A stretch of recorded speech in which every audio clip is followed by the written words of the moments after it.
मेरे ईमान वाले बंदों के दिलों को अल्लाह के जिक्र से सुकून मिलता है, कुरान से सुकून मिलता है। सहाबे किराम कुरान को पढ़ा करते थे, कुरान को सुना करते थे। हमारे प्यारे नबी कुरान को पढ़ा करते थे, कुरान को सुना करते थे। हमारा नौजवान आज गाना सुन रहा है। मैं जलसे में आ रहा था, रास्ते में कई नौजवानों को देखा मोबाइल पर बैठ करके रील्स देख रहे हैं, गाने देख रहे हैं। लड़कों का भी यही हाल है, लड़कियों का भी यही हाल है।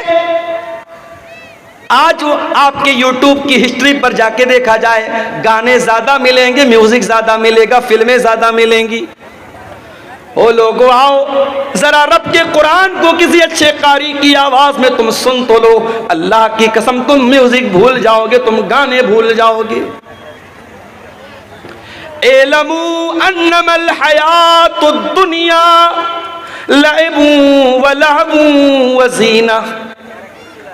अल्लाह फरमा रहा है, ऐ मेरे बंदो, ये दुनिया की जिंदगी तो खेल है, व लहवुन तमाशा है, व ज़ीनतुन और जीनत है, आकर्षण है, एट्रैक्शन है। बच्चा छोटा है, खेल का दौर है। बच्चा थोड़ा बड़ा हुआ, 8 साल का हुआ, 10 साल का हुआ, व लहवुन अब तमाशा देखने लगा, अब टीवी देखने लगा, मोबाइल देखने लगा, यूट्यूब देखने लगा, वीडियो देखने लगा। वज़ीनतुन बच्चा थोड़ा बड़ा हुआ, लड़की थोड़ी बड़ी हुई, 15 साल के हो गए, 16 साल के हो गए। लड़की आईने के सामने खड़ी होकर के मेकअप करने लगी। लड़का अपने सर पर, अपने बाल पर, अपने चेहरे पर मेहनत करने लगा, अपनी पसंद का कपड़ा पहनने लगा, आईने में अपने आप को निहारने लगा, अपनी सेल्फी लेने लगा, अपने फोटो को फिल्टर कर करके लेने लगा। वज़ीनतुन इंसान की जिंदगी आकर्षण है, आकर्षण है, अट्रैक्शन है, जीनत। व तफाखुरुम बैनकुम शादी हो गई, बिजनेस करने लगा।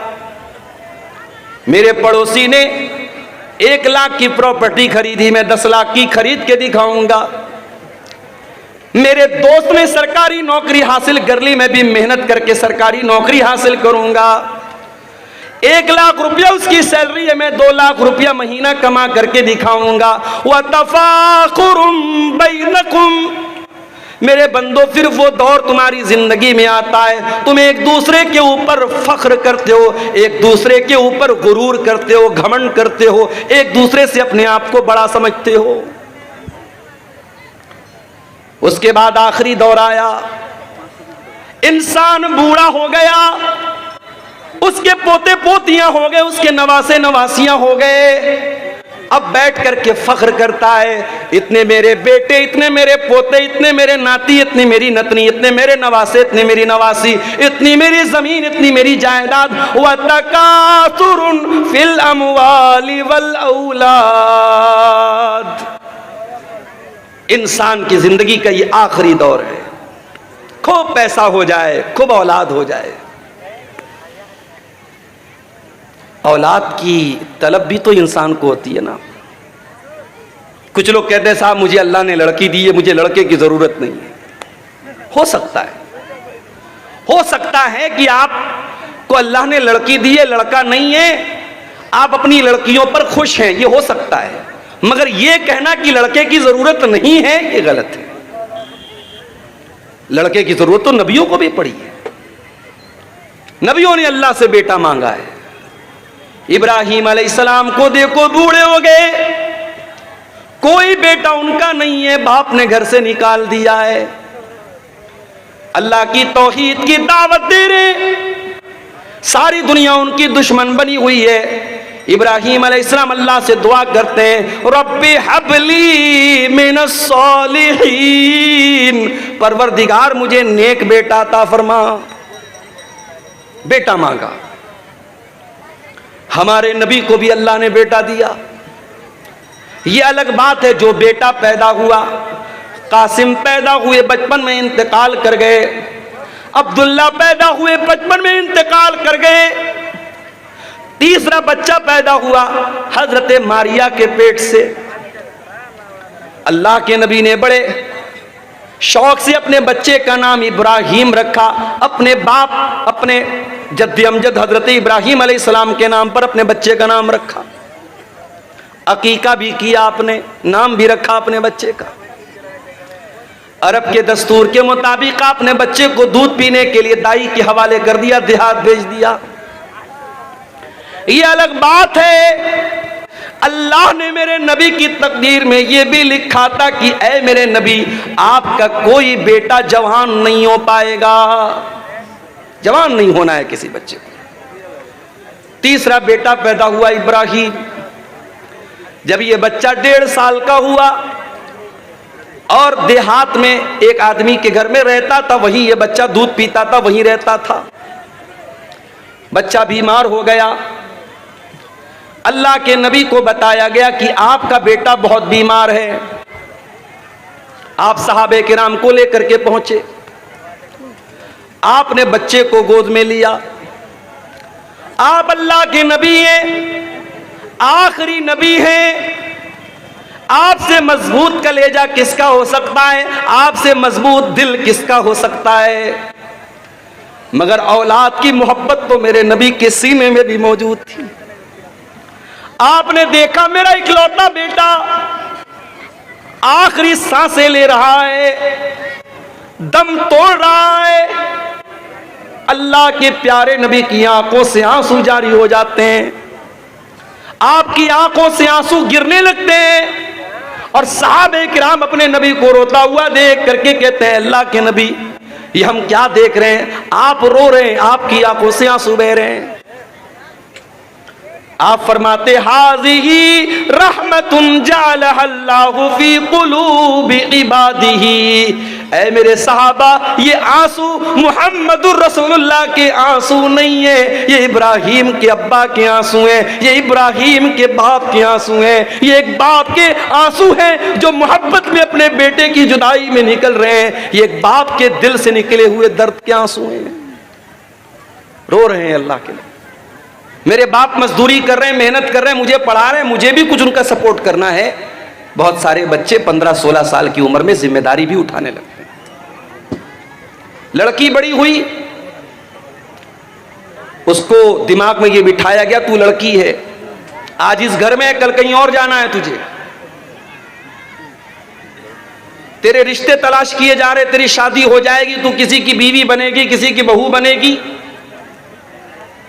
कल तक वो लड़की गुड्डी गुड्डा से खेलती थी, अब उसके दिमाग में एक टेंशन आ गई, यार अब ये शादी करना पड़ेगा। रिश्ता देखने के लिए औरतें आई, चाय नाश्ता दिया गया, रिश्ता देख के वापस गई, बोली लड़की थोड़ी सांवली है, नहीं चलेगी। पैदा करने वाला तो अल्लाह है ना, किसी को गोरा बनाया, किसी को सांवला बनाया, किसी को काला बनाया। भाई हमारे बस में तो नहीं है। माँ जब बच्चे को जन्म देती तो माँ के बस में तो नहीं कि काले बच्चे को गोरा बना दे, लंबे को नाटा बना देगी, तो उसके बस में नहीं है। लेकिन रिश्ते की औरतें आती हैं रिश्ता देखने, क्या कह के रिजेक्ट करती हैं, लड़की तो अच्छी है, थोड़ी सी नाक चिपटी है, थोड़ा सा रंग दबा हुआ है। अब वो लड़की जो बेचारी सज करके संवर करके आई थी, मेकअप करके आई थी, चाय लेकर के आई थी रिश्ता देखने वाली औरतों के सामने, और वो जब रिजेक्ट कर देती है, तो ये जो रिजेक्ट हो जाने का जो असर है वो लड़की के दिमाग में मायूसी पैदा करता है। बहुत सारी लड़कियां बीमार पड़ जाती हैं जब बार बार उनका रिश्ता लोग देखने आते हैं और रिजेक्ट करके चले जाते हैं। कुछ लड़कियां ऐसी भी होती हैं, बड़ी पढ़ी लिखी हैं, दीनदार हैं, नमाजी हैं, पर्दा करने वाली हैं, किरदार की अच्छी हैं, कैरेक्टर की अच्छी हैं, बस बेचारी थोड़ी सी सांवली है। उनका रिश्ता जब बार बार रिजेक्ट होता है तो उनको तकलीफ होती है, उनको दर्द होता है कि हमें क्यों रिजेक्ट किया जा रहा है। बहुत सारे केस में ऐसा भी होता है, रिश्ता पसंद आ जाता है, शादी हो जाती है। तो इंसान का बचपन अलग था, बचपन के बाद लड़कपन अलग था, लड़कपन के बाद जवानी अलग है, अब जवानी के बाद जब शादी हुई तब की जिंदगी अलग है। शादी हो गई, बच्चे पैदा हो गए, अब कल तक अकेला था, कोई जिम्मेदारी सर पे नहीं थी। शादी हो गई तो बीवी की जिम्मेदारी उसके ऊपर आ गई। मार्केट जा रहा है तो अब उसको बीवी के मेकअप का आइटम भी खरीदना है, कपड़ा लेने जा रहा है तो बीवी का सूट भी लेना है, बीवी का दुपट्टा भी लेना है, बीवी का जूता चप्पल भी उसको लेना है। खर्चे बढ़ गए, जिम्मेदारी बढ़ गई। फिर जब वो साहिब औलाद हो गया, अब जिंदगी थोड़ी सी और चेंज हो गई, बदल गई। अब उसे डाइपर भी लेना है, उसे बेबी सोप भी लेना है, उसे बेबी क्रीम भी लेना है, उसे बेबी पाउडर भी लेना है, उसे बच्चे का पालना भी लेना है, बच्चे का झूला भी लेना है। अब जिंदगी में खर्चे बढ़ गए, जिम्मेदारी बढ़ गई। बच्चा बड़ा हुआ, अब बच्चे का स्कूल में एडमिशन कराने का सरदर्द शुरू हो गया। स्कूल का एडमिशन करा दिया तो किताबें भी दिलानी है, मंथली फीस भी भरना है, ट्यूशन की फीस भी भरना है। मेरे प्यारे साथियों, अब जिंदगी में जिम्मेदारी बढ़ती चली जा रही है। और आगे बढ़ो, अब बच्चे बड़े होने लगे, बेटी बड़ी होने लगी, बेटा बड़ा होने लगा। बेटे का कैरियर क्या बनेगा, बेटा जॉब करेगा या बिजनेस करेगा, बेटा बड़ा होकर के क्या करेगा, अब ये टेंशन भी उसको पैदा हो गई। बेटी बड़ी हो गई तो बेटी की शादी कहां करना है, किससे करना है, कैसा रिश्ता देखना है, अब ये टेंशन उसके अंदर आ गई।